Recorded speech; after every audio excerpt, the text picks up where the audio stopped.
ಮುಂದಿನ ಸುದ್ದಿ ನೋಡ್ಬಿಡೋಣ.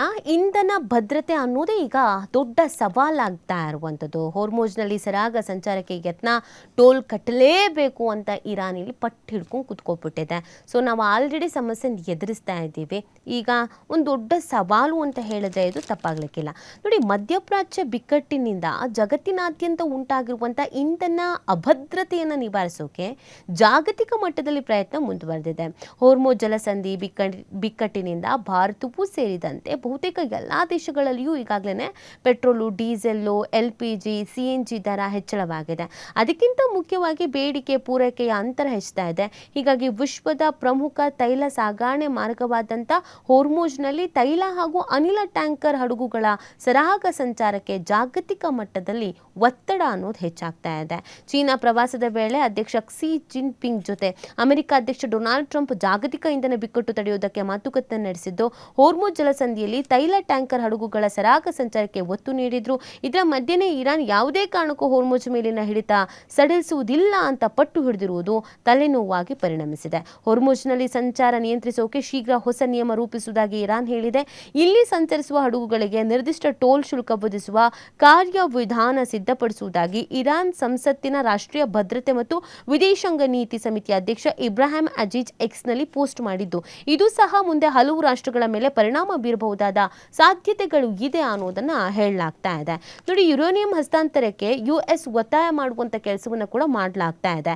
ಇರಾನ್ ಜಗತ್ತಿನ ಸಂಘರ್ಷವನ್ನ ಕೊನೆಗೊಳಿಸೋಕೆ ನಡೀತಾ ಇರುವಂತ ಶಾಂತಿ ಸಂಧಾನದ ಭಾಗವಾಗಿ ಅಮೆರಿಕ ಸರ್ಕಾರವು ಟೆಹರಾನ್ ಮುಂದೆ ಹೊಸದಾಗಿ 5 ಷರತ್ತುಗಳನ್ನು ಏರಿಸಿದೆ ಅಂತ ತಿಳಿಸಲಾಗ್ತಾ ಇದೆ.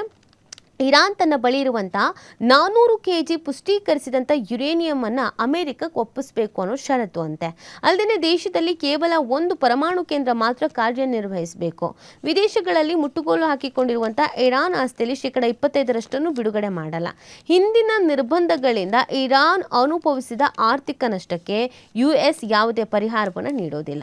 ಸಂಘರ್ಷಗಳ ಸಂಪೂರ್ಣ ಅಂತ್ಯವು ಈಗ ನಡೀತಾ ಇರುವ ಮಾತುಕತೆಯ ಯಶಸ್ಸಿನ ಮೇಲೆ ನಿರ್ಧಾರ ಆಗಬೇಕು ಅನ್ನೋದನ್ನು ಕೂಡ ತಿಳಿಸಲಾಗ್ತಾ ಇದೆ. ಇನ್ನು UAE ಮೇಲೆ ದಾಳಿ, ಅಮೆರಿಕ ಇರಾನ್ ಮಧ್ಯ ಜಾರಿಯಲ್ಲಿರುವಂತಹ ಕದನ ವಿರಾಮದ ನಡುವೆಯೂ ಕೂಡ ಯುನೈಟೆಡ್ ಅರಬ್ ಎಮಿರೇಟ್ಸ್ನ ಪರಮಾಣು ವಿದ್ಯುತ್ ಘಟಕದ ಮೇಲೆ ಭಾನುವಾರ ಇರಾನ್ ಡ್ರೋನ್ ದಾಳಿ ನಡೆಸಿದೆ. ಅಬುದಾಬಿಯಿಂದ 200 ಕಿಲೋಮೀಟರ್ ದೂರದ ಅಲ್ ದಫ್ರಾ ಪ್ರಾಂತ್ಯದಲ್ಲಿರುವಂತಹ ಬರಖಹ ಪರಮಾಣು ವಿದ್ಯುತ್ ಉತ್ಪಾದನಾ ಘಟಕ ಗುರಿಯಾಗಿಸಿಕೊಂಡು ಡ್ರೋನ್ ದಾಳಿ ಮಾಡಲಾಗಿದೆ. ಯಾವುದೇ ರೀತಿಯಲ್ಲಿ ವಿಕಿರಣ ಸೋರಿಕೆ ಆಗಿಲ್ಲ ಅಂತ UAE ಆಡಳಿತ ಇಲ್ಲಿ ಸ್ಪಷ್ಟಪಡಿಸ್ತಾ ಇದೆ. ಇನ್ನು ಅಮೆರಿಕ ಸೋತಿದೆ ಅಂತ ಹೇಳ್ತಾ ಇರುವಂಥದ್ದು, ಸಮರ ಕೊನೆಗೊಳಿಸೋಕೆ ಟೆಹರಾನ್ ಮುಂದಿಟ್ಟಿದ್ದಂಥ ಪ್ರಸ್ತಾವನೆಗಳಿಗೆ ಸಂಬಂಧಿಸಿದಂತೆ ಅಮೆರಿಕವು ಒಂದು ಅಂಶವನ್ನು ಒಪ್ಪಿಕೊಂಡಂತೆ ಕಾಣ್ತಾ ಇಲ್ಲ. ಒಪ್ಪಂದಕ್ಕೆ ಬರೋದಕ್ಕೆ ಅಮೆರಿಕ ಸಂಪೂರ್ಣ ಸೋತಿದೆ ಅಂತ ಮೂಲಗಳಲ್ಲಿ ಉಲ್ಲೇಖಿಸಿ ಇರಾನ್ ಮಾಧ್ಯಮಗಳು ವರದಿಯನ್ನ ಮಾಡ್ತಾ ಇದೆ.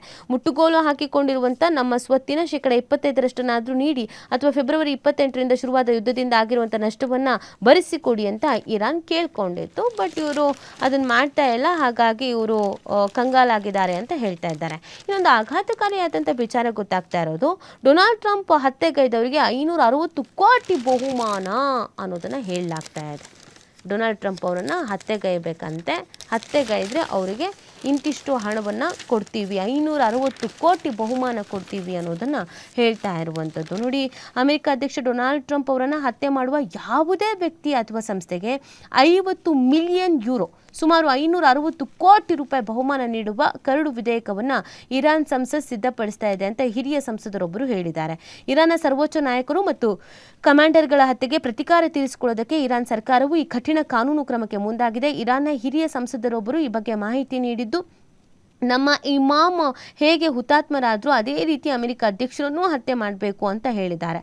ಇರಾನ್ನ ಉನ್ನತ ಮಿಲಿಟರಿ ಕಮಾಂಡರ್ಗಳ ಹತ್ಯೆಗೆ ಅಮೆರಿಕ ನೇರ ಕಾರಣ ಅಂತ ಇರಾನ್ ದೂಷಿಸ್ತಾ ಬಂದಿದ್ದು, ಈ ಹೊಸ ವಿಧೇಯಕ ಇರಾನ್ನ ತೀವ್ರ ಆಕ್ರೋಶ ಮತ್ತು ಪ್ರತೀಕಾರದ ನೀತಿಯನ್ನು ತೋರಿಸುತ್ತದೆ. ಅಮೆರಿಕವು ಇರಾನ್ ಮೇಲೆ ವೈಮಾನಿಕ ದಾಳಿ ನಡೆಸೋಕೆ ಯೋಜನೆ ರೂಪಿಸ್ತಾ ಇದೆ ಅಂತ ವರದಿಗಳ ಬೆನ್ನಲ್ಲೇ ಇರಾನ್ ಸಂಸತ್ತಿನ ಈ ಪ್ರಚೋದನಾತ್ಮಕ ನಡೆ ಉಭಯ ದೇಶಗಳ ನಡುವಿನ ಯುದ್ಧದ ಭೀತಿಯನ್ನ ಮತ್ತಷ್ಟು ಹೆಚ್ಚಿಸಿದೆ ಅನ್ನೋದು ಗೊತ್ತಾಗ್ತಾ ಇದೆ. ಸೊ ಅಲ್ಲಿಗೆ ಈ ಡೊನಾಲ್ಡ್ ಟ್ರಂಪ್ ಅವರನ್ನು ಹತ್ಯೆಗೈದವರಿಗೆ 560 ಕೋಟಿ ರೂಪಾಯಿ ಬಹುಮಾನ ಕೊಡ್ತೀವಿ ಅಂತ ಹೇಳೋದ್ರ ಮುಖಾಂತರವಾಗಿ ಪ್ರಚೋದನೆ ಮಾಡುವಂಥ ಕೆಲಸವನ್ನು ಕೂಡ ಮಾಡಲಾಗಿದೆ.